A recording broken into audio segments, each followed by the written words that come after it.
The shackles had torn Charlotte's wrists raw, but the blood was nothing compared to the venom in the eyes of Whitehorse Creek's residents. They pressed against her like a living wall of hatred. As Sheriff Mercer's men dragged her through the dusty street toward the courthouse, their voices rising in a chorus of condemnation. Indian lover, a woman in faded calico, spat directly at Charlotte's feet, teaching them savages to steal what's rightfully ours. A jagged stone struck Charlotte's shoulder, thrown by someone in the crowd. She stumbled, but forced herself upright, her green eyes blazing with defiance, even as fear clawed at her throat. Behind the mob, heartbreaking voices rose above the fury. Lakota children, crying out in their native tongue, small hands, reaching desperately toward their teacher. Iwashichu Wingyang, Washichu Wingyang. The words tore through Charlotte's heart. White woman. Their name for her spoken with such trust, such love. 8-year-old Wiyan broke free from her grandmother's grip, clutching a slate board against her chest, the same board where Charlotte had taught her to write her English name just days before. Tears streamed down the child's face as a townsman roughly shoved her back into the crowd. She's been poisoning their minds. Sheriff Mercer announced, his voice cutting through the chaos like a blade. Teaching them to read our laws, our land deeds, preparing them to take what belongs to decent folk. The courthouse loomed ahead, its weathered woods scarred by frontier justice and prairie storms. Charlotte had arrived in Dakota territory as a mail-order bride seeking redemption. Now she faced the gallows for the crime of teaching children to read. At the crowd's edge, Chief Chaska sat motionless on his paint horse, his weathered features carved from stone. Even at this distance, Charlotte could see the war raging in his dark eyes, the same conflict that had shadowed every moment since she'd first entered his world. The courthouse door slammed shut behind her, muffling the mob's roar. But Wiyan's desperate cries echoed in Charlotte's soul like both prayer and promise, driving home a terrible truth. In trying to save these children, she might have doomed them all. 3 months earlier, Charlotte Whitmore had stepped from the dusty stagecoach, clutching a letter that shattered her future. The parchment, soft from desperate readings, bore news that Thomas Brennan, her intended husband, had died of fever mere days before her arrival. The driver barely glanced her way as he tossed her battered trunk into the dirt. Brennan spread his north 2 miles. He said, tobacco juice spattering the ground. Course ain't nobody there now. Charlotte stood alone on Whitehorse Creek's main street, watching the stagecoach vanish in dust clouds. At 26, she'd abandoned a grinding factory job in Boston and her last living relative for marriage and hope. Now she was stranded in Dakota territory with $12, a teaching certificate no one wanted, and nowhere to lay her head. The settlement's handful of buildings huddled together like frightened animals against the endless grassland. Murphy's General Store, the Frontier Saloon, Henderson's blacksmith, and a modest frame church seemed to lean on each other for support against the relentless wind. Beyond them, the prairie rolled away in waves of green and gold under a sky so vast it made Charlotte dizzy. Sarah Beale emerged from Murphy's, a market basket balanced on her hip. She was an imposing woman, nearing 50, with steel-gray hair pulled back severely and eyes that cataloged everything. As the storekeeper's wife, she'd crowned herself the town's moral guardian, a position her husband's monopoly on supplies made unassailable. You'd be the Brennan woman. Sarah said, her gaze dissecting Charlotte's worn traveling dress and practical boots. Suppose you'll be heading back east now. I was hoping to find employment, Charlotte replied, straightening despite bone-deep exhaustion. I have teaching credentials. Sarah's laugh was sharp as winter wind. We provide all the education our children require. Last thing we need is some Eastern troublemaker filling young heads with inappropriate notions. She paused, studying Charlotte's determined expression. Besides, what would decent folk think of an unmarried woman living alone? This is a respectable community. The message rang clear. Charlotte wasn't welcome. That first night she'd sheltered in Thomas's abandoned cabin, listening to mice scurry through rotting walls while stars winked through gaps in the sagging roof. Dawn brought Sheriff Dale Mercer, a lean man with pale blue eyes and a mustache waxed to needle points. Authority sat on him like armor, and his voice carried the weight of someone accustomed to obedience. "Miss Whitmore." He touched his hat brim with mock courtesy. "Afraid there's been some concern about your circumstances." "What circumstances, Sheriff?" "Well, now an unmarried lady living alone out here gets tongues wagging. Makes folks nervous." His smile never reached those cold eyes. "Might be wise if you moved along, for everyone's peace of mind." Charlotte spent 4 days seeking work, any work, in Whitehorse Creek. The church needed no schoolmarm, and the saloon wouldn't hire a respectable woman, and even Doc Henderson's wife refused help with her washing. Sarah Beale's influence spread like poison closing doors before Charlotte could knock. Desperation finally drove her to the prairie's edge, where Chief Chaska's band had established their meager camp. She'd overheard whispers in town how these Lakota had been forced from their ancestral lands, and now eked out survival on alkaline soil nobody else wanted. The Indian agent visited monthly with government rations, but mostly they were forgotten, invisible to settlers who preferred pretending they didn't exist. Charlotte had been following the creek, searching for a place to wash her only spare dress, when coughing led her to a small girl, burning with fever. The child lay on blankets inside a patched canvas tent, while an elderly Lakota woman chanted softly nearby. Without hesitation, Charlotte knelt beside the girl and pressed her palm to the child's burning forehead. The fever was dangerously high. She recognized pneumonia's signs from helping her mother tend Boston's sick children. "She needs cool water," Charlotte said urgently to the elderly woman, using gestures when words failed. "Something to break the fever." The old woman, Winona Charlotte learned later, watched with suspicious eyes as Charlotte gently bathed the child's face and chest with creek water. Hours passed. Charlotte sang softly coaxed spoonfuls of water between cracked lips, never leaving the girl's side. When Chief Chaska returned that evening, he found his youngest niece breathing easily, her fever broken. Charlotte sat exhausted but alert beside the bed, still cooling the child's skin with damp cloth. Chaska was perhaps 45, with weathered features and graying hair braided with leather strips. His English was careful but clear, learned through years of dealing with agents and soldiers.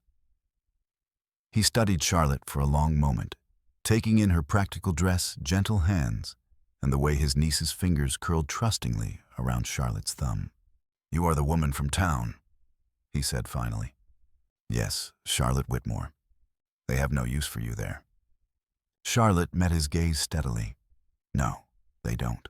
Chaska was silent, listening to his niece's steady breathing. Around them, the camp continued its evening routines, women preparing meals over small fires, men tending horses, children playing quiet games in the gathering dusk. "My people have learned some of your language from agents from traders, but not enough. Not the English our children will need to survive in your world." His voice carried the weight of a man who saw the future clearly, even when it brought pain. "If you teach them, you may stay. You will earn your place, earn your—" It wasn't charity, Charlotte understood. It was necessity. The Lakota knew their traditional life was ending, pushed aside by the relentless tide of settlers' railroads and federal policies. Education might give their children a fighting chance in the white world without losing their souls entirely. "I'll teach them," Charlotte said. "Good. But understand any sign you're teaching them to hate us, to work against us, and you leave. Immediately." Charlotte nodded, though something in Chaska's tone troubled her. There seemed to be more behind his warning than simple caution. That night, as she settled into a small tent the women had prepared, Charlotte felt cautiously hopeful. She'd found meaningful work at last, a chance to make a real difference. She had no way of knowing that her arrival had been neither accident nor coincidence, and that powerful forces were already moving to turn her good intentions into weapons of destruction. The first lesson took place beneath a massive cottonwood near the creek, with 8 children ranging from 6 to 15. Charlotte had salvaged charcoal from an old fire and used a flat stone as her makeshift blackboard. The children sat cross-legged in prairie grass, their dark eyes curious but wary. "My name is Charlotte." She began pointing to herself. "Charlotta." She carefully drew the letters on stone. "Can you say Charlotte?" Young Dakota giggled and attempted the unfamiliar sounds. His sister, Wiyan, was more serious, watching Charlotte's mouth move and practicing silently before speaking aloud. Sinta Chief Chaska's 15-year-old nephew sat apart with arms crossed and skepticism written plainly on his face. "Why learn the white man's words?" Sint asked in careful English. "They don't learn ours." It was a fair question, one Charlotte had wrestled with herself. "Because words are power. If you understand their language, you understand their laws, their contracts, their promises. You can hold them accountable when they break their word." For 4 weeks, the lessons continued peacefully. Charlotte taught basic English letters, numbers, simple phrases. In return, the children taught her Lakota words and customs. She learned that Wiyan meant woman, and the girl had been named for her grandmother's strength. Dakota's name meant friend to everyone, and he lived up to it with his constant smile and eagerness to help translate. Charlotte also learned about loss. These children carried grandparents' memories of great buffalo herds, parents' stories of little bighorn relatives' deaths on forced marches to reservations. They were old souls and young body survivors learning to adapt. The lessons inevitably drew attention from town. Samuel Yates, a young Philadelphia doctor who'd come west to serve anyone needing healing regardless of race, was first to approach her directly. He was thin with kind eyes and gentle hands, someone who believed medicine should reach everyone. "Heard you're teaching the Indian children," he said one afternoon as Charlotte returned from camp. His tone was carefully neutral. "I am. That's admirable work." He paused, adjusting his medical bag. "If you need supplies, paper, pencils, books, I might help." Quietly. It was the first support Charlotte had received, and it meant everything. But Samuel's need for secrecy highlighted how dangerous her position was becoming. If a decent man like Samuel felt compelled to help quietly, what did that say about Whitehorse Creek's mood? The answer came 3 days later when Charlotte arrived for morning lessons to find a crowd gathered around Murphy's store. Sarah Beale stood on the wooden steps, her voice carrying clearly across the dusty street. "How long will we tolerate this?" she demanded, gesturing toward the distant Lakota camp. "That woman is filling their heads with ideas above their station, teaching them to read our newspapers, our laws, our private business." Sheriff Mercer stood beside her hand, resting casually on his gun belt. "Now, Sarah, let's not get ahead of ourselves." "Ahead of ourselves?" Sarah's voice rose. "Dale, they're learning to read property deeds, legal documents. What happens when they start claiming land rights? What happens when they demand their children attend our school, live in our town, vote in our elections?" A murmur rippled through the crowd. Charlotte recognized most faces: farmers, shopkeepers, their wives and children. People who worked hard for little reward and lived in constant fear of losing what they had. "The government put them on that land," said Tom Murphy, Sarah's husband. "Temporary," they said, until better arrangements could be made. Temporary was 10 years ago. Sarah shot back. Now we've got that Eastern woman teaching them to think they belong here permanently, teaching them to covet what's ours. Charlotte felt ice form in her stomach. She recognized the tone, the building momentum. She'd seen it in Boston, when Irish immigrants were blamed for taking jobs, when anyone different became a target for fear and frustration. "I propose we petition the territorial governor," Sarah continued, demanding immediate removal of both the Indians and their so-called teacher. "This is white man's country, and it's time we acted like it." The crowd erupted in approval. Men nodded grimly, women clutched their children closer, and Charlotte saw her future crystallizing: petition drives, political pressure, eventual expulsion, or worse. As the crowd dispersed, Sheriff Mercer's eyes found Charlotte across the street. His smile was thin and cold, carrying a clear message: your time is running out. That evening, Charlotte sat by the creek as sunset painted the sky in shades of fire. Wian found her there, the 8-year-old, moving with her people's quiet grace. "Washichu Wingyang," the girl said softly, using Charlotte's Lakota nickname. "Why do they fear us learning?" Charlotte pulled the child close, breathing in wood smoke and prairie grass that clung to her black hair. "Because they're afraid, little one. Afraid that if you become too educated, too capable, they won't be able to pretend you're less than human. Are you afraid?" Charlotte was quiet for a moment, watching the first stars appear. "Yes," she said finally. "But fear can't stop us from doing what's right." Wian nodded solemnly, her small hand finding Charlotte's. "Tomorrow we learn more letters. Tomorrow we learn more letters." Charlotte promised, having no idea it was a promise that would nearly cost her life. The attack came at dawn, swift, silent, devastating. Charlotte woke to the sound of ripping canvas and found her tent slashed open, her few possessions scattered in dirt. Someone had doused her teaching materials with coal oil, the precious books she'd brought from Boston, her carefully hoarded paper, the slate board purchased with dwindling funds. "Time for a little conversation, teacher." Sheriff Mercer's voice cut through morning air like a blade. He stood outside her ruined tent with 2 deputies' hands resting on gun belts. Charlotte emerged, clutching her shawl against the chill. Around the Lakota camp, people watched silently from doorways, tension crackling like electricity before a storm. "A terrible thing, vandalism," Mercer said, surveying the damage with mock concern.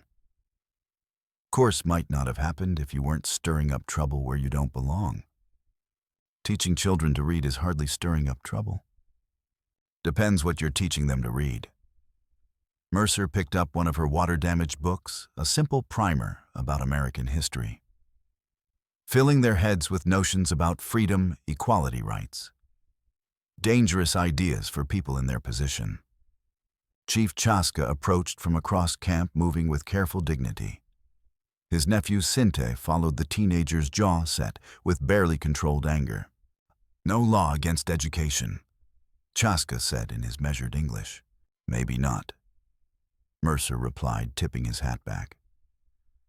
"But there are laws against inciting rebellion, conspiracy, theft of property." His cold eyes fixed on Charlotte. "Including intellectual property. Teaching secret strategies, information that could be used against law-abiding citizens." "What secrets?" Charlotte demanded. "I'm teaching basic literacy. Letters that spell out property boundaries. Numbers that calculate land values." Mercer's smile was razor-sharp. "Sarah Beale's got a whole list of concerned citizens who think you might be teaching these folks a little too much about what they're not supposed to know." Sinte stepped forward, fists clenched. "You speak with forked tongue like all Washichu." Mercer's hand moved to his gun. "Careful, boy. That sounds like disrespect for lawful authority." "Enough." Chaska's voice carried quiet command. He placed a firm hand on his nephew's shoulder, pulling him back. "We want no trouble, Sheriff." "Smart man." Mercer looked around the camp, taking in weathered tents, small cooking fires, faces watching from shadows. "Tell you what, Chief. Send your children to school in town's proper school with proper American teachers, and there won't be any more problems. Everybody gets what they need." The offer hung in the air like gun smoke. Charlotte understood the trap immediately. The town school was run by Sarah Beale's daughter, a woman who shared her mother's views about racial hierarchy. Lakota children would be humiliated, marginalized, eventually driven out education in name only. "Town children throw stones at us," Wian said softly, stepping out from behind her grandmother. The 8-year-old looked tiny before the armed lawmen, but her voice carried surprising strength. They call us animals. They say we stink. Your children can be cruel, Mercer said with false sympathy. But they learn proper behavior when taught correct discipline.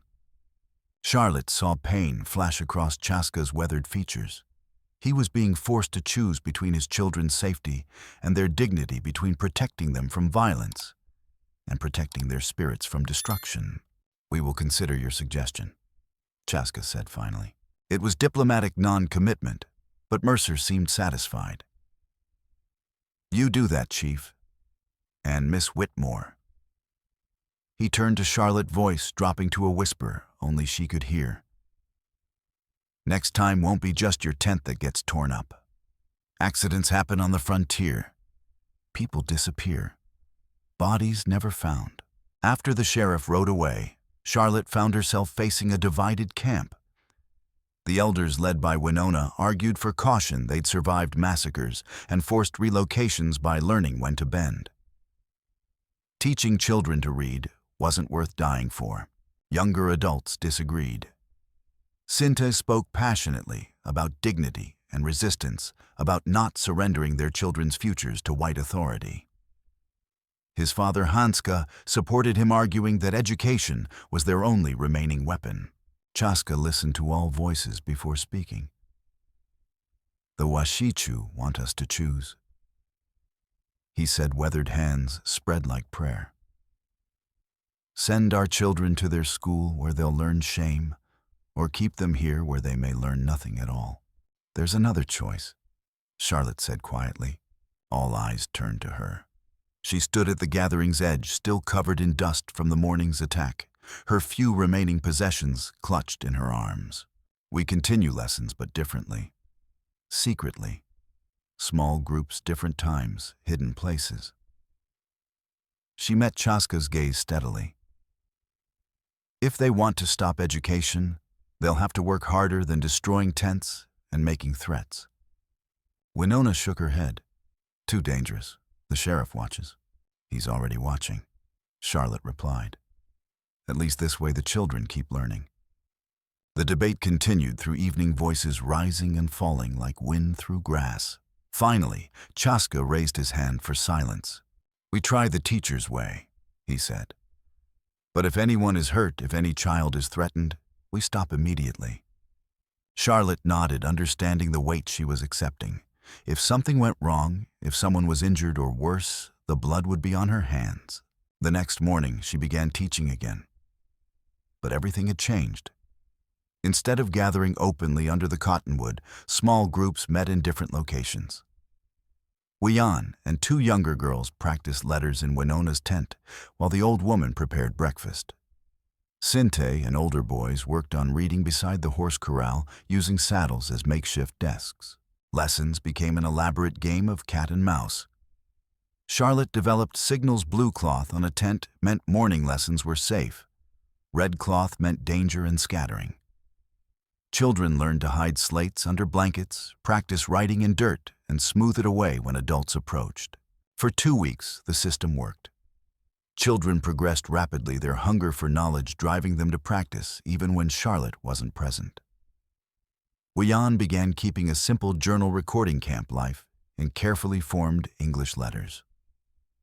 Dakota mastered basic arithmetic by counting horses and helping his mother calculate rations, but secrecy took its toll. Children looked over shoulders, constantly startled at unexpected sounds, whispered instead of laughing during lessons. What should have been joy became anxiety, learning shadowed by fear. The end came on a Thursday morning when Sarah Beale arrived with a small army of town women. They came in 2 wagons, armed with righteous indignation and absolute certainty that God was on their side. I know you're hiding something, Sarah announced, stepping down like a general surveying a battlefield. Teaching them things they shouldn't know, filling their heads with dangerous notions.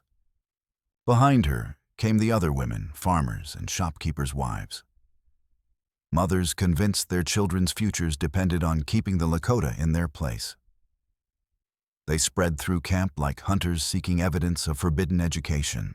Charlotte watched from inside Winona's tent as the women searched with growing frustration. The Lakota had hidden teaching materials well, and their children sat quietly with parents giving nothing away. But Sarah Beale had been fighting battles of will her entire adult life. She understood that sometimes you had to create the evidence you needed. "Look here," she called out, pulling a paper from her own bag and pretending to find it near the central fire. "Maps. They're studying maps of our township marking property lines." It was a blatant lie. The paper Sarah held was clearly fresh, unmarked by weather or camp life. But other women gathered around as Sarah pointed out suspicious markings that proved Lakota plans to steal white-owned land. And this? Sarah continued producing a child's slate Charlotte recognized as Dakota's.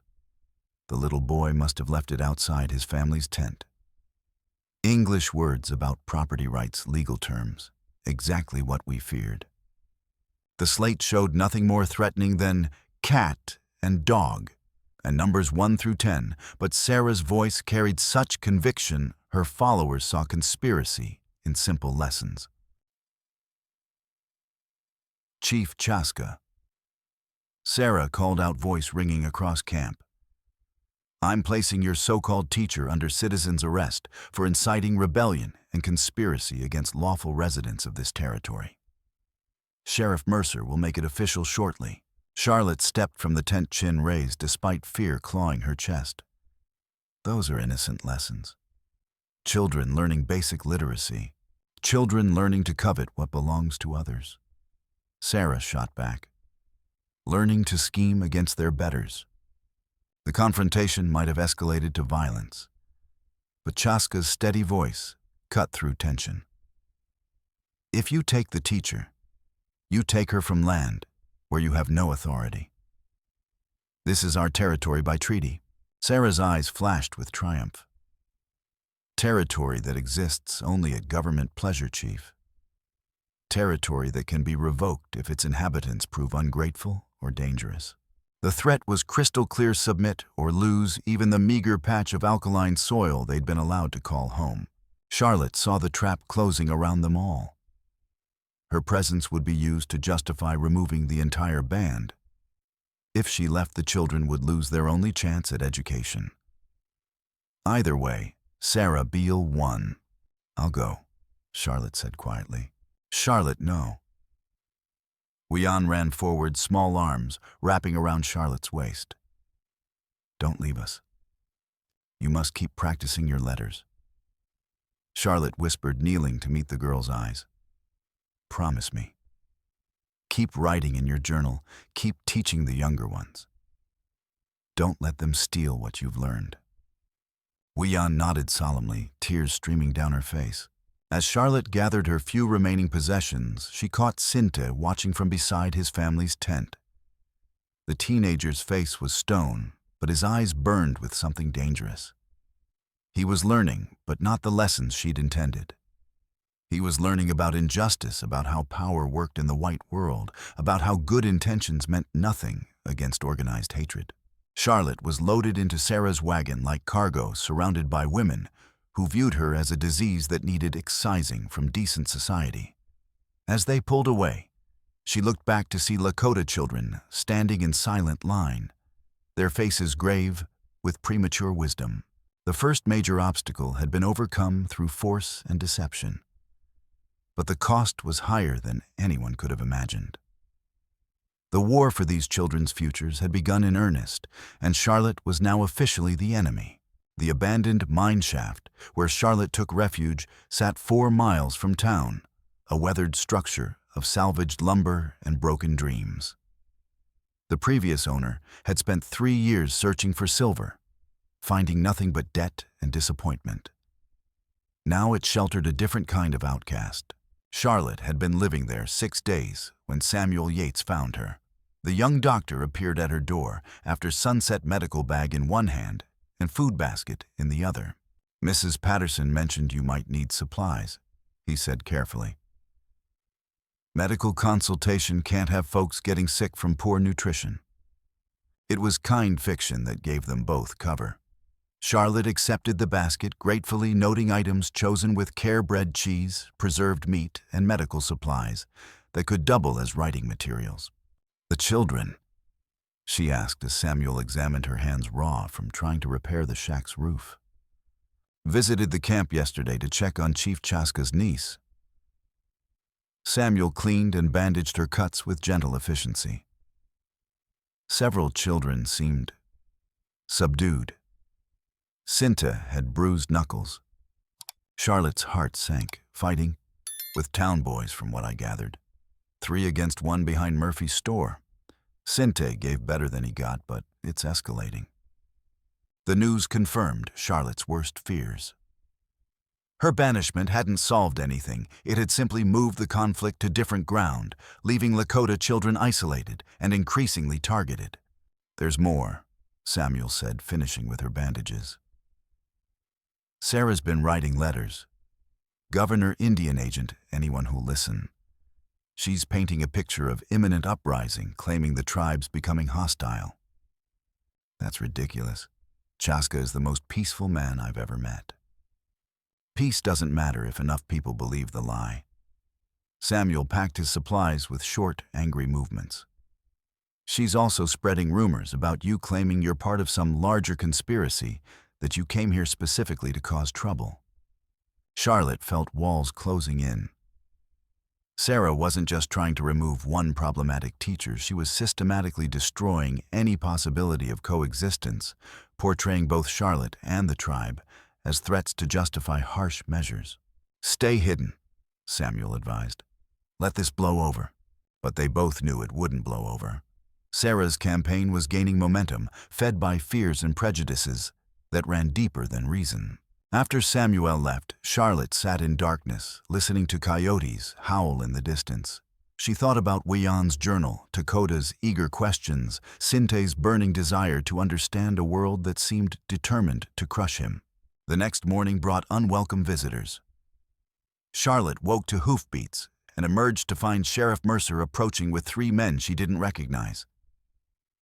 They had the hard look of hired killer's men who solved problems with violence and asked questions later.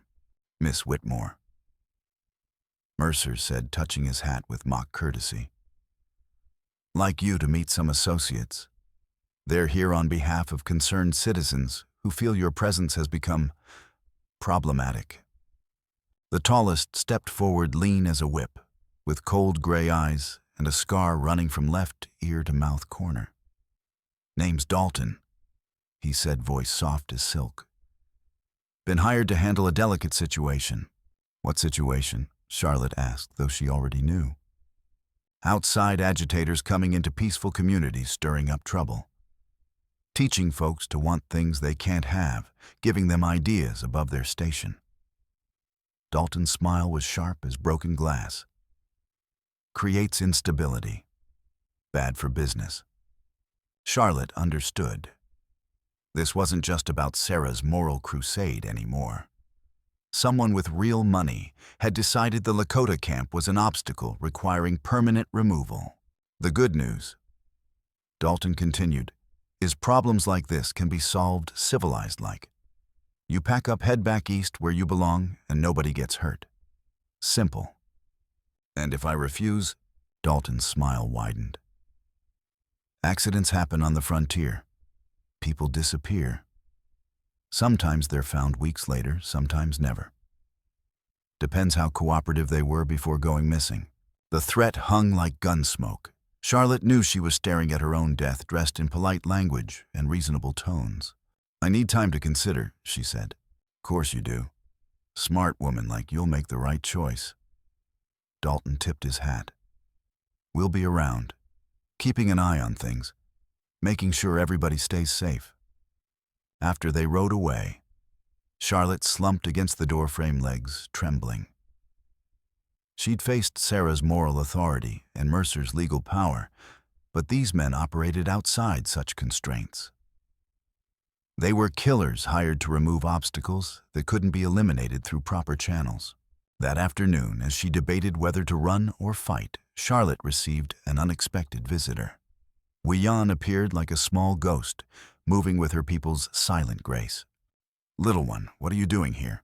Charlotte pulled the girl inside, checking anxiously to ensure she hadn't been followed.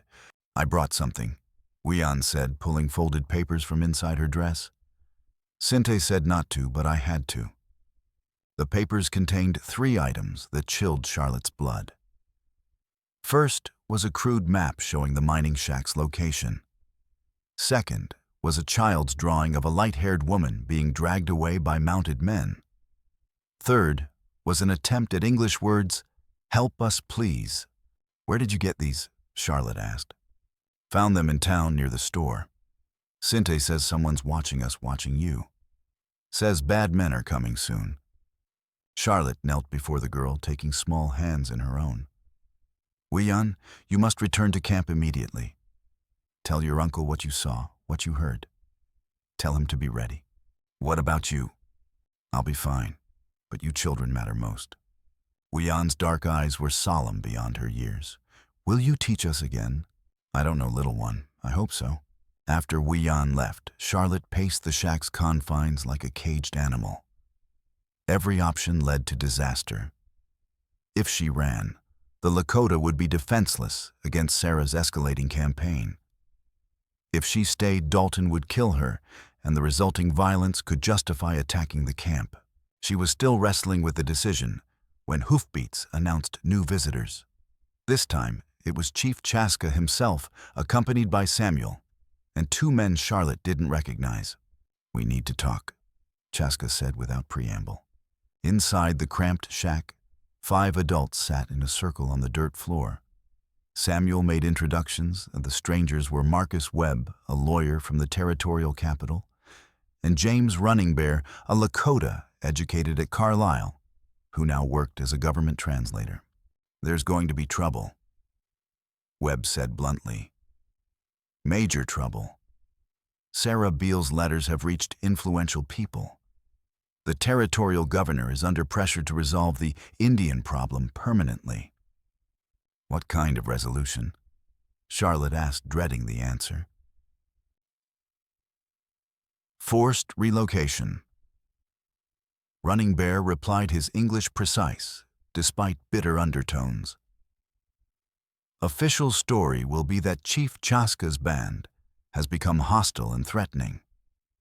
They'll be moved to a reservation 300 miles north, separated from their children, forbidden to speak their own language." Charlotte felt sick. She'd heard about the reservation system, how it destroyed families and cultures in the name of civilization. "When?" Chaska asked quietly. 2 weeks, maybe less," Webb said. "But there's something else. Someone's been poisoning your water supply. Not enough to kill, but enough to weaken your people, especially elders and children." Charlotte's mind raced. "The livestock that died last week, same poison," Samuel confirmed grimly. "I tested the water after treating 3 cases of stomach sickness. Someone's been adding arsenic to your main well." Chaska's weathered face showed no emotion, but Charlotte saw fury burning in his dark eyes. "Sheriff Mercer, I can't prove it, but his deputies have been seen near your water source," Webb said. "Timing matches perfectly with Sarah's petition drive. Make your people sick, make them look weak and diseased, then use that as justification for removal." "There's more," Running Bear added reluctantly. "I've been in contact with friends still working for the Indian Agency. Word is that once your band is relocated, this land will be opened for homesteading. Sarah Beale's husband has already filed preliminary claims on the best parcels." The conspiracy's scope was breathtaking.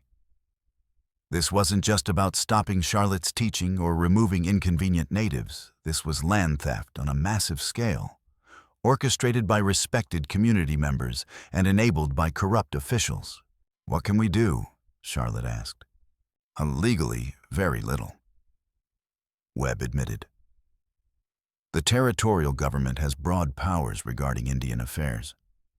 But there might be another way." "Tell me." "Federal oversight. If we can prove this is coordinated conspiracy involving local officials, we can appeal directly to Washington. The federal government doesn't like territorial authorities overstepping bounds, especially involving treaty violations. You'd need evidence, Samuel said. Documentation, witnesses willing to testify. I can provide testimony about water poisoning, Running Bear offered. And I have contacts in the agency who might expose the land grab scheme. What about the children? Charlotte asked. While we're building legal cases, they're still in danger. Chaska had been silent through most conversation, but now spoke with quiet determination. Children will be protected. But first, we need evidence. Over the next 3 days, they worked with desperate efficiency. Samuel documented water poisoning, collecting samples, and medical records. Running Bear reached out to agency contacts, gathering correspondence showing the land seizure was planned months in advance. Webb prepared legal documents and identified sympathetic judges. Charlotte's role was most dangerous. She needed to observe Sarah's activities and document the conspiracy, but Dalton's men were watching. The solution came from an unexpected source, the Lakota children themselves. Sint appeared after dark, moving like shadow through moonless night. The 15-year-old had matured dramatically since the crisis began, boyish features hardened by anger and responsibility. I can get you into town, he said without preamble. There's a way the Washichu don't know. Too dangerous, Charlotte protested. If they catch you, they won't. I know every hiding place, every safe path. His young voice carried absolute confidence. But you need to see what they're planning. Tonight. Against better judgment, Charlotte followed Cinta through darkness. He led her along creek beds and animal trails through cottonwood stands and across prairie that seemed empty, but was full of carefully chosen landmarks. It was a 3-mile journey that felt like 30, every shadow potentially hiding enemies. They reached town's edge just as the saloon was closing. From their hiding place in a grove of trees, Charlotte could see lamplight burning in windows above Murphy's general store, Sarah Beale's private office, where she conducted her moral authority business. There, Cinta whispered, pointing to a gap between buildings. 3 men went in an hour ago. Still there. Charlotte recognized one horse tied outside. It belonged to Dalton. Whatever was happening in that room was important enough to bring the conspirators together after dark. Can we get closer? She asked. Cinta's grin was fierce in darkness. Follow me. They crept through back alleys using shadows and careful timing to avoid the few people still moving about. Murphy's store back was protected by a small porch office, windows open to catch night breeze. If they could get close enough. Wait here, Cinta whispered, then melted into darkness like smoke. Charlotte crouched behind wooden crates, heart hammering so loud she was sure the whole town could hear. Minutes passed. Then Cinta reappeared, face grim. I heard them, he said.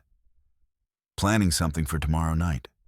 Something about the camp, about making it look like we attacked first. What kind of attack? Couldn't hear everything, but they mentioned fire guns, making sure there were no witnesses. Charlotte felt ice form in her stomach. A false flag operation, burn the camp, kill anyone who might contradict the official story, then claim the Lakota had attacked town. It would justify not just relocation, but complete destruction of Chaska's band. We have to warn your uncle. Already sent word, but warning isn't enough. We need proof. As if summoned by his words, the office door opened and 3 figures emerged. In lamplight spilling from the doorway, Charlotte could clearly see Sheriff Mercer, Sarah Beale, and scarred Dalton. They stood close together, voices low but urgent. Finish it tomorrow night, Mercer was saying. Make it look real, like they struck first. What about the woman? Sarah asked. She's still a threat. Dalton's boys will handle her permanent, like Mercer replied. Can't have inconvenient witnesses. And the children? Dalton's voice was flat as hammered steel. Children grow up to be adults.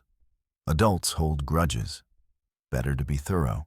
Charlotte had heard enough. She grabbed Cinta's arm and pulled him back into shadows, mind-racing with horrific possibilities. They weren't just planning to destroy the camp, they intended to massacre everyone in it, including the children. The journey back passed in a blur of desperate speed. Charlotte's thoughts kept returning to Wian's trusting smile, to Dakota's eager questions, to all the young faces that would be lost if she couldn't stop this madness.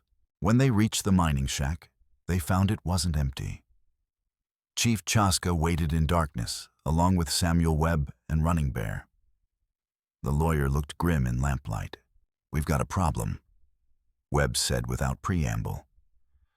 "My contact at the territorial capital sent word. The governors signed the relocation order, effective immediately." "Impossible," Charlotte protested. "We haven't had time to present evidence." "Time just ran out," Running Bear said bitterly. "Cavalry's already en route. They'll be here tomorrow afternoon with orders to escort Chief Chaska's band to the reservation. Anyone who resists will be considered hostile." Charlotte felt the trap closing around them all. The conspiracy had moved faster than their legal response, cutting off escape routes and eliminating options. But there was something else that made her blood freeze. "They're not planning to wait for cavalry," she said quickly, relating what she'd overheard. The silence that followed was deafening. Finally, Chaska spoke, his voice heavy with centuries of betrayal and loss. "Then we fight." "Chaska, no," Samuel protested. "That's exactly what they want. Gives them justification for what, killing us all?" The chief's laugh was bitter as winter wind. "They planned that anyway. At least this way some children might escape." Charlotte understood the impossible choice facing them.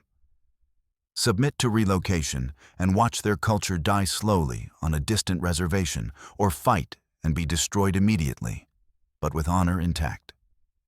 Either path led to the same destination and the end of Chief Chaska's people as a free tribe. "There might be another way," she said slowly, an idea forming. "What if we could turn their plan against them?" She explained quickly. The conspirators were counting on surprise, on creating a false narrative about Lakota aggression. But what if that narrative could be exposed in real time? What if the right people could witness the truth? "Dangerous," Webb said when she finished. "If it goes wrong, everyone dies." "Everyone dies anyway," Chaska replied. "At least this way we have a chance." As dawn broke over prairie, they began to plan. It would require split-second timing, perfect coordination, enormous courage from everyone involved. But for the first time since crisis began, Charlotte felt a spark of hope. The children's future still hung in balance, but now they had a chance to fight for it. The evidence was perfect, too perfect. Charlotte stared at documents spread across her makeshift table, hands trembling as the betrayal's full scope became clear. Letters written in her own handwriting detailed plans for Lakota uprising. Children's drawings showed town maps with strategic locations marked for attack. Even her teaching materials had been altered, simple lessons transformed into coded messages about revolution and land seizure.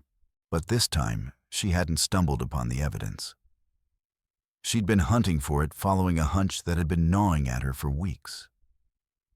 Something about Thomas Brennan's death, about her arrival timing, about how perfectly everything had fallen into place for Sarah's conspiracy. Hidden beneath loose floorboards in the abandoned cabin where Thomas had died, Charlotte found the truth. A leather portfolio containing correspondence between Sarah Beale and someone identified only as the Syndicate. The letters revealed a conspiracy months in the making, planned down to the smallest detail. "The woman will arrive on schedule. Brennan's death has been arranged to appear natural. She'll be desperate, isolated, perfect for our needs. Ensure she's allowed to teach the Indian children. Let her build trust, form attachments. When the time comes, her betrayal will be more devastating. The forged evidence is ready. Her handwriting samples have been sufficient to create convincing documents. The children's work can be easily altered to appear threatening. Charlotte's hands shook as she read. She hadn't stumbled into a conspiracy, she'd been recruited for it, groomed for it, manipulated into playing her role perfectly. Thomas Brennan hadn't died of fever. He'd been murdered because he'd tried to warn her. The sound of approaching horses made her freeze. Through the cabin's cracked window, she could see Sheriff Mercer approaching with Dalton and 3 other men. They'd finally come to eliminate the last loose end. Charlotte quickly stuffed the portfolio inside her dress and slipped out the cabin's back door.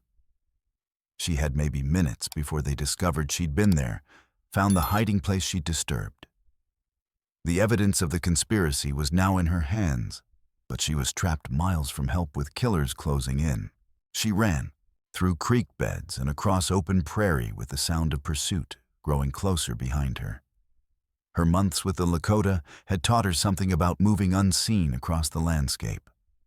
But she was no match for professional hunters on horseback. A rifle cracked behind her, the bullet whining past her ear. Charlotte dove behind a fallen log as more shots followed, bark exploding around her. Dalton's voice carried across the prairie wind. "No point running, teacher, just making this harder on yourself." Charlotte clutched the portfolio to her chest, knowing it contained the only evidence that could save Chaska's people. But what good would evidence do if she was dead? The answer came from an unexpected direction. Hoofbeats approached from the north, but these weren't Dalton's men. Cinty appeared on a stolen cavalry horse, riding low and fast, a Winchester rifle in his hands. "This way," he shouted, laying down covering fire that sent Dalton's men diving for cover. Charlotte sprinted toward him, every step expecting a bullet in the back. Cinta hauled her up behind him, and they rode hard toward the distant Lakota camp, gunfire crackling behind them. "How did you know?" Charlotte gasped. "Watched the cabin all night," Cinta replied. "Figured they'd come for you eventually." They reached camp to find it in chaos. The cavalry had arrived early, Captain Webb already deploying his soldiers in defensive positions around the perimeter. But instead of the orderly relocation they'd been told to expect, they found a situation spiraling toward violence. Chief Chaska met them at the camp's edge, his weathered face grim. "The captain says we have until sunset to begin packing. But his soldiers aren't the only ones here." Charlotte could see what he meant. Dalton's men had positioned themselves on the surrounding ridges, clearly preparing for the false flag attack they'd planned. The cavalry was caught in the middle, unaware they were about to become unwitting participants in mass murder. "Captain Webb needs to see this," Charlotte said, pulling out the portfolio. "This proves everything, the conspiracy, the planned attack, all of it." But as they approached the military camp, Charlotte realized they had a new problem. Captain Webb was young, inexperienced, following orders he didn't fully understand. Would he believe the evidence of a conspiracy involving respected community leaders? Or would he dismiss it as the desperate lies of someone facing military justice? The question became moot when Sarah Beale arrived with a wagon full of concerned citizens, all armed and ready to assist with the Indian problem. She stepped down from the wagon like a queen, addressing her subjects. "The Captain Webb," she announced loudly. "I'm here to inform you that the situation has become more urgent than anticipated. We have evidence that these Indians are planning to attack tonight, using the relocation as cover for massacre." Charlotte stepped forward, portfolio in hand. "That's a lie, and I can prove it." Sarah's eyes widened slightly as she saw Charlotte, obviously surprised to find her still alive. But her recovery was quick, her voice ringing with practiced authority. "Captain, this woman has been living in the wilderness for weeks, possibly suffering from prairie madness. She's been conspiring with these savages, teaching them to hate civilized folk. Nothing she says can be trusted."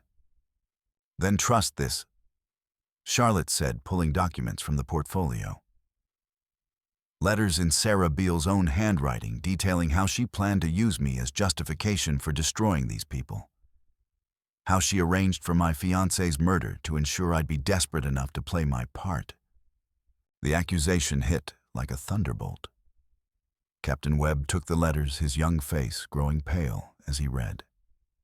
Around them, a crowd was gathering: soldiers, settlers, Lakota families, all witnessing the confrontation that would determine their fates. "These could be forgeries," Sarah said, but her voice had lost some of its certainty. "Then let's test that theory," said a new voice from the crowd. Everyone turned to see a small group of horsemen approaching. Charlotte recognized the lead rider as Judge Harrison Pierce, the federal circuit judge, who'd been conducting mining inspections in the territory. Behind him rode several men in official uniforms. "Your Honor," Captain Webb said, saluting. "I wasn't expecting. Plans changed when I received some very disturbing reports," Judge Pierce said, dismounting. "Allegations of federal crimes, conspiracy violations of treaty obligations. I decided to investigate personally." Sarah's face went pale. "Judge Pierce, there's been a misunderstanding.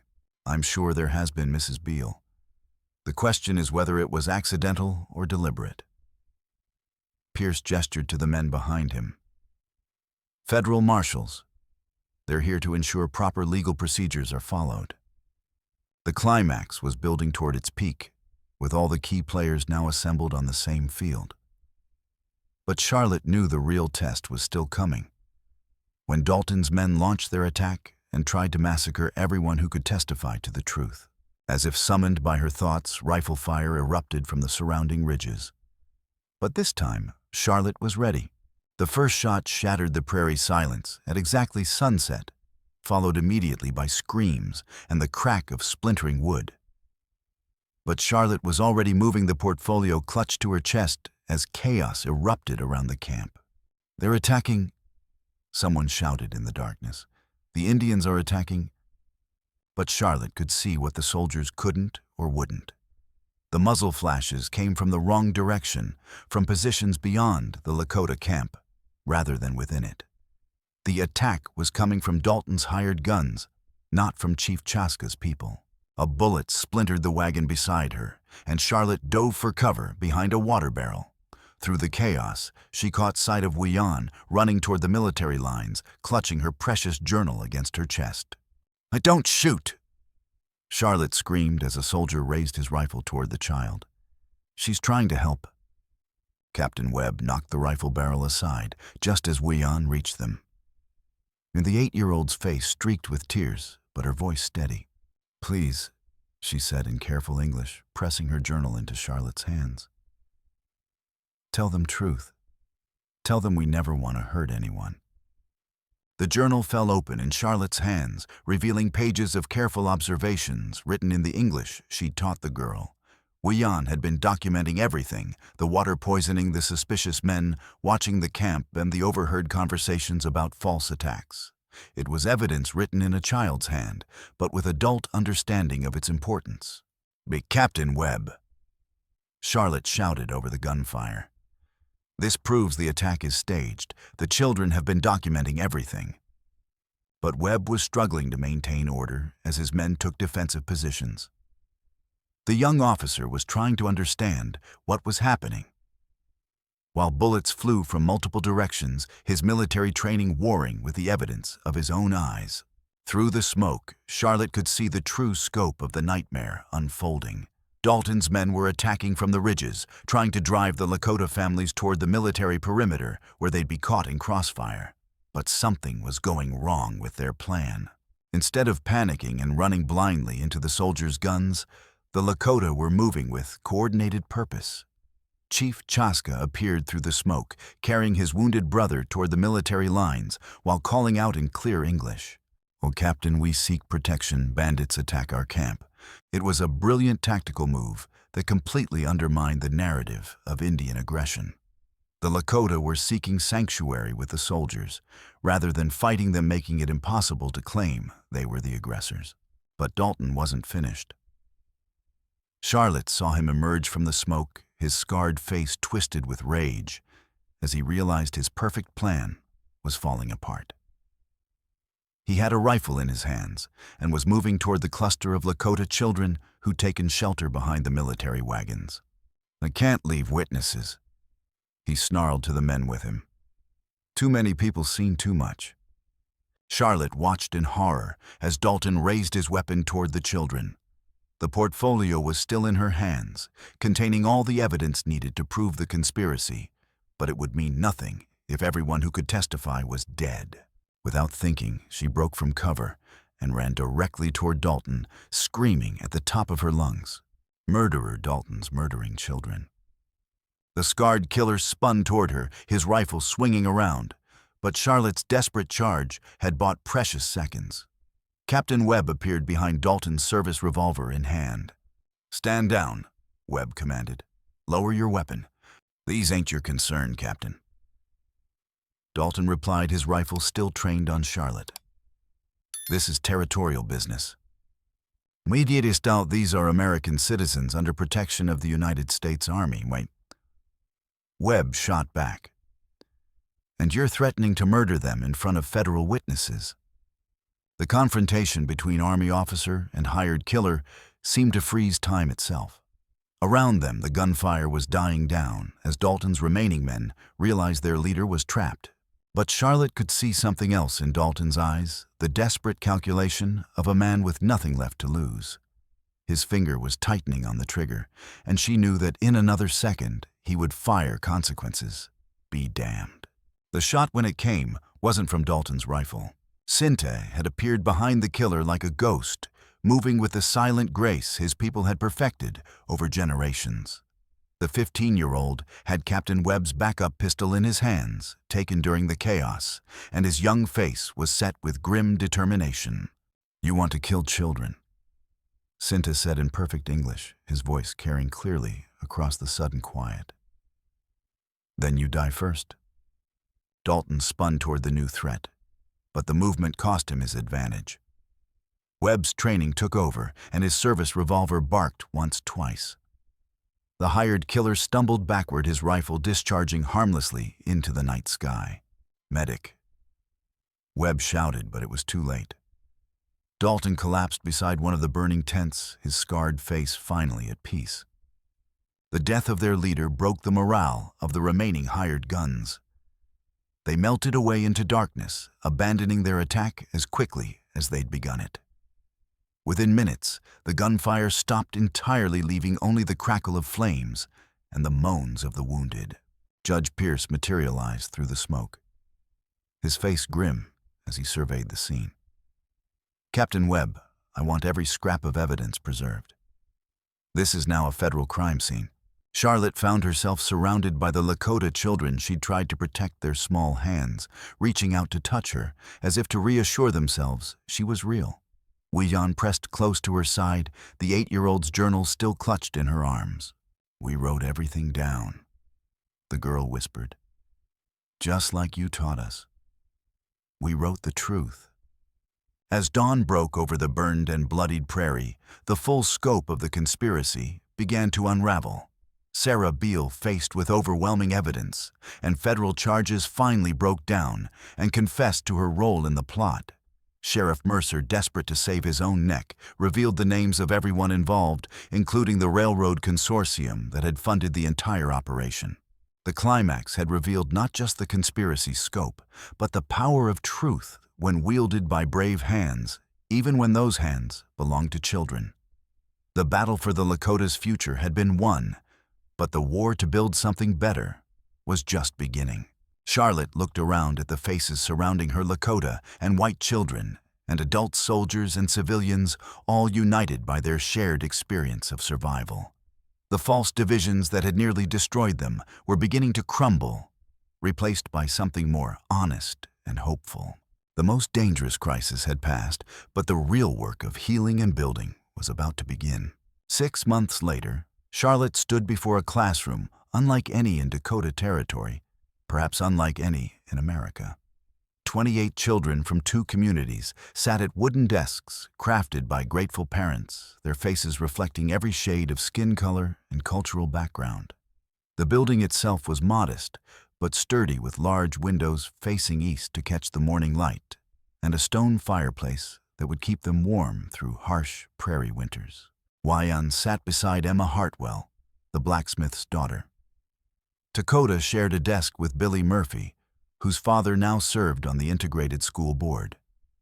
Sinte, now 16, and Charlotte's assistant teacher helped translate when needed and worked with the older students on advanced mathematics. Today we're reading about the Constitution, Charlotte announced, holding up a leather-bound copy donated by Judge Pierce. Who can tell me what makes this document special?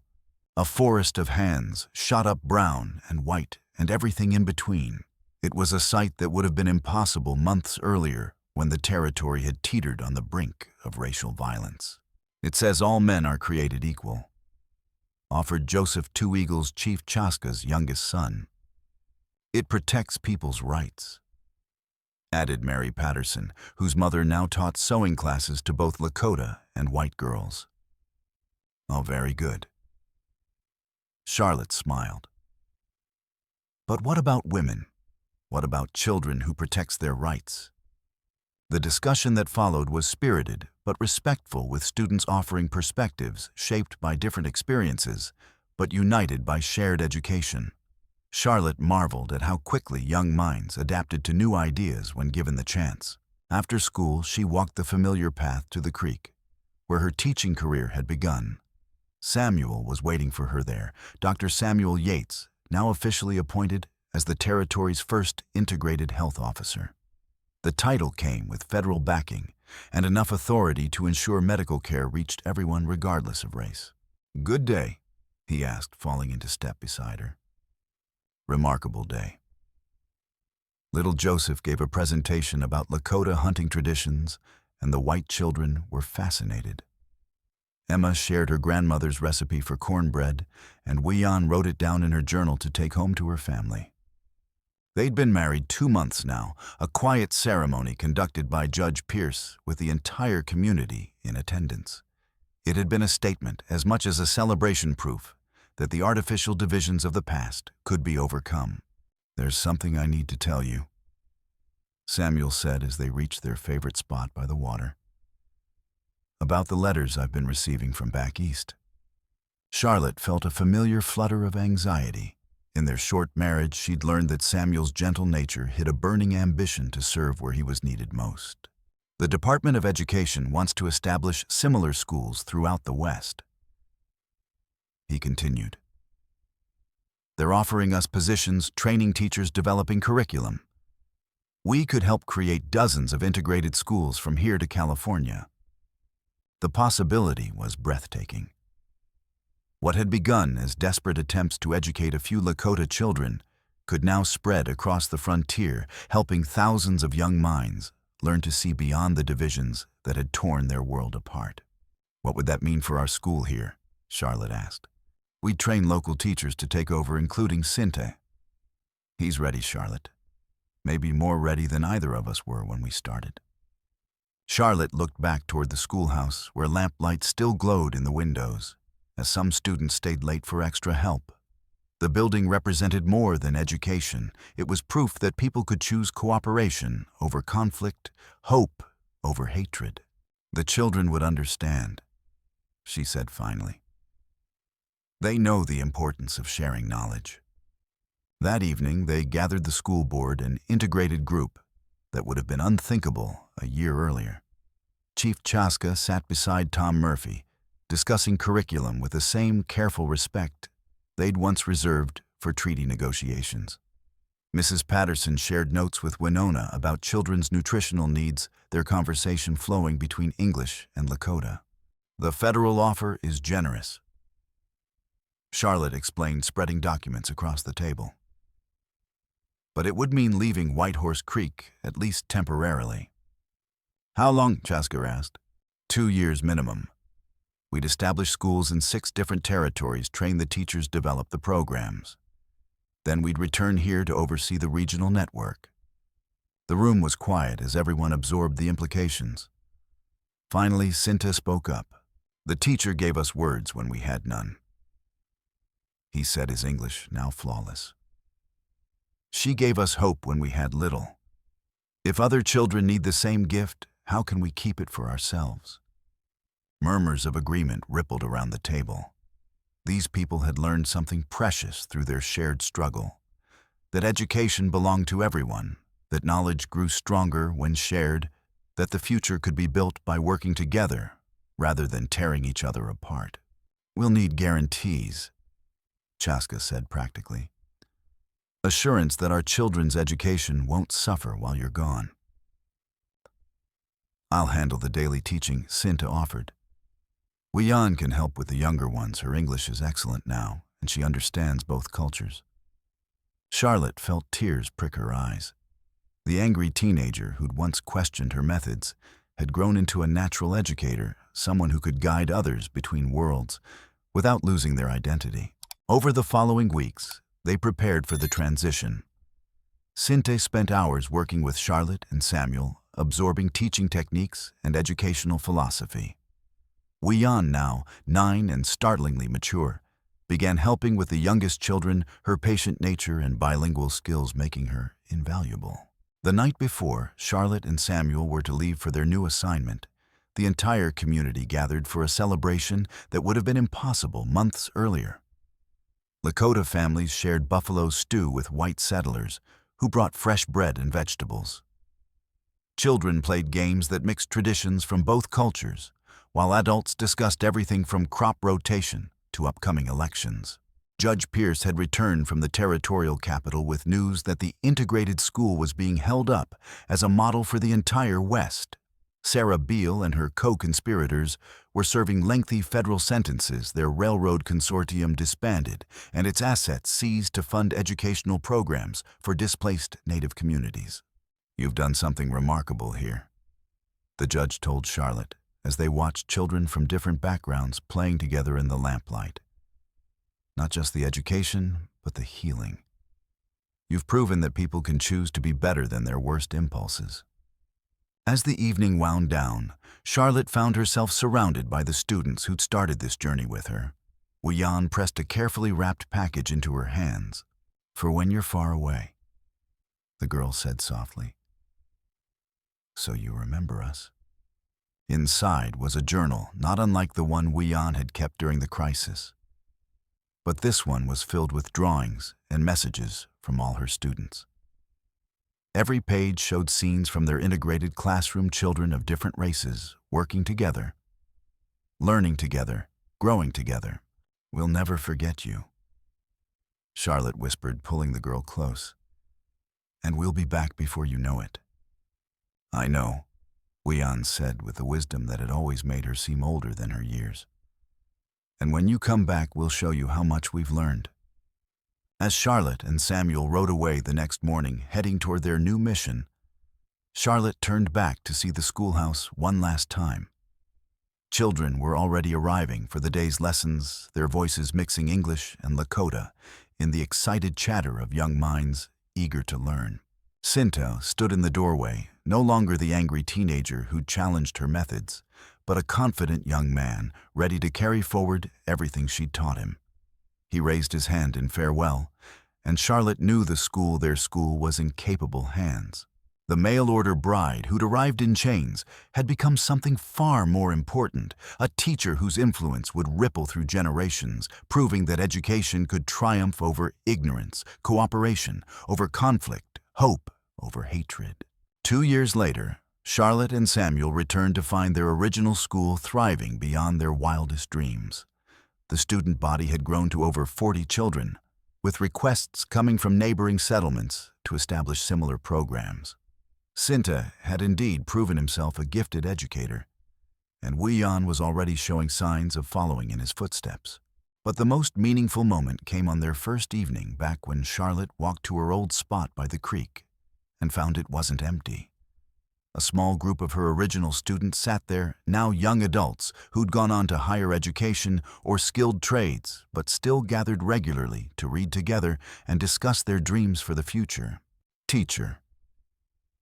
Wian called out. She was 13 now, poised and confident, but still carrying that same eager light in her eyes. "Come listen to what we've been reading."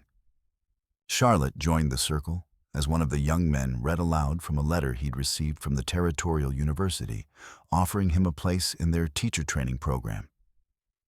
Another girl shared news that she'd been accepted to nursing school in the state capital, A third spoke of his plans to return to his people as a translator and advocate for native rights. As the sun set over the prairie and the first stars appeared in the darkening sky, Charlotte realized that her greatest dream had come true. These weren't just students who'd learned to read and write. They were young leaders who would carry forward the lessons of cooperation, justice, and mutual respect to the next generation. The story of the mail-order bride who became a teacher in a Lakota camp was complete, but the story of the children she taught was just beginning. And that, Charlotte knew, was the most beautiful ending of all. Not an ending at all, but a beginning that would echo through generations yet unborn. The gentle sound of the creek flowing past, carrying its ancient message of continuity and change, seemed to whisper a promise that knowledge shared in love would never truly die, that bridges built between hearts would span any divide, and that sometimes the most important victories were won not with weapons, but with words, not through conquest, but through compassion. In the growing darkness, Charlotte smiled and settled in to listen as her students, her children, really continued reading their letters of hope and possibility into the star-filled night. The future they were building together stretched out before them like an unwritten book, and every page would be filled with the lessons they'd learned about the power of education to transform not just minds, but hearts, and ultimately, the world itself. The prairie wind whispered through the grass, carrying their voices across the vast landscape toward distant horizons, where other children waited to learn that they too could be part of something larger than themselves, part of a story that began with a single teacher's courage, and would continue as long as there were young minds eager to grow and hearts willing to hope.